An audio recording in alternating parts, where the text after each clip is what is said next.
DualCard main layout. 1.1 Connect vendor mode. When the device is connected, the product name appears in the device section. Supported interfaces USB or RS-232 via hyper-terminal. For UART connection, the default communication speed is 115,200 bits per second. Select the reader from the device list and click Connect to start the test. If an additional reader is connected while the program is running, click Refresh to update the list. When the device is connected, the status changes to on. When disconnected, the status changes to off. 1.1.1 Encrypted Protocol. Encrypted communication between the PC and DUALi device is supported. Go to Main Setting for Encrypted Protocol. Check the box to activate encrypted communication. Default key uses the terminal's default encryption. New key uses user key. Apply a custom encryption key. Note after reader reset, it will revert to the default key. When encryption is enabled, encryption mode will appear under the DUALi logo. 1.2 Connect PCSC mode. Check the PCSC device list, place the RF card on the reader and click Connect. To use all DualCard function tabs, disable the auto detect feature. 1.3 Function tabs. This section provides testing environments for various protocols.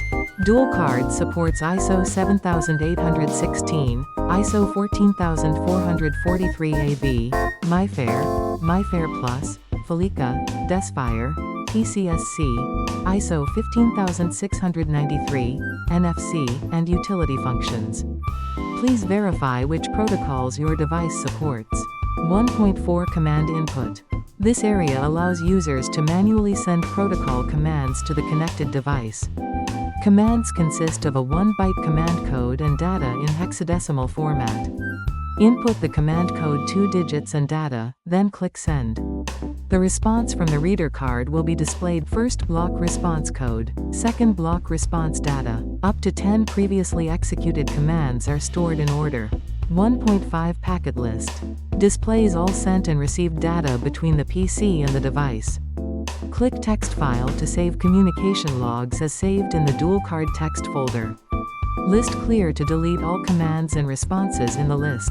Click Write Check to display all communication packets in real time. Error detection enables to stop loop testing when an error code occurs. Click Error Analysis to view detailed error information. Double-click a command in the log to add it to the packet list. Click Run to execute commands in a loop based on loop count. Click Packet List Clear to empty the packet list. To save a command list, enter a file name and click Save stored in DB. To load a saved list, click Load. Double-click a saved command set name to add it to the packet list. To delete a command set, double-click Delete next to the file name. Thank you for watching.